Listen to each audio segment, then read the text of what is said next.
Route Douala-Bonne-Poupa, le traitement des fondrières a une solution. Il s'agit du géogris adopté dans le traitement des fondrières naissantes ou identifiées. Longtemps considéré comme l'une des plus grosses contraintes du projet de construction de la route Douala-Bonne-Poupa sur le plan technique, le traitement des fondrières naissantes ou identifiées, le long de cet itinéraire, a été entamé.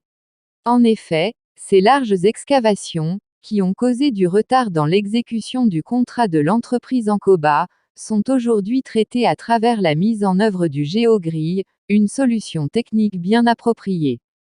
Depuis quelques jours, l'équipe projet procède au point kilométrique 27+700, au traitement des fondrières sur la route Douala-Bonne-Poupa par géogris.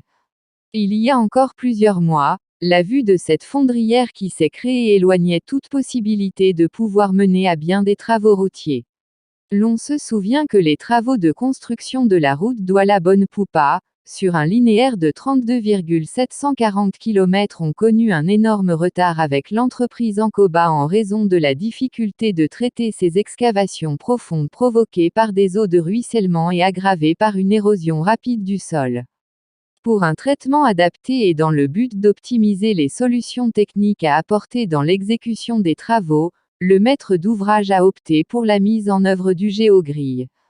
De manière concrète, il s'agit de la mise en œuvre d'un matériau géosynthétique qui va permettre de protéger le sol des eaux souterraines.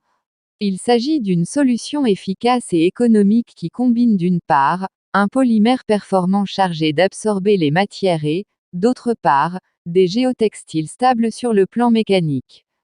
Cette solution du maître d'ouvrage est particulièrement adaptée dans la mesure où, les systèmes de soutènement à renforcement géosynthétique permettent d'aménager des talus raidis sans problème de tassement. L'opération actuellement sur le terrain permet aux équipes d'incorporer les géogris de manière horizontale par rapport à la paroi verticale. Des nappes de renforcement sont ainsi disposées à espacement vertical régulier et forment alors avec les matériaux de remblai, un système intégré stable.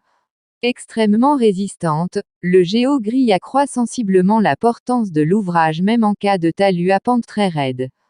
Les travaux de construction de la route Douala-Bonne-Poupa-Yabassi ont au préalable été entamés par l'entreprise Ancoba BTP, sous la maîtrise d'œuvre du groupement TAEP, Pyramide Inter.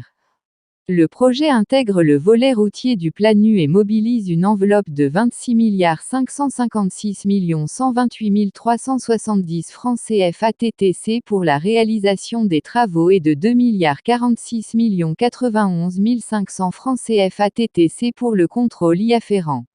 Depuis la résiliation du contrat de l'entreprise Ancoba BTP, l'entreprise CAPT est mobilisée sur le terrain pour la réalisation des travaux.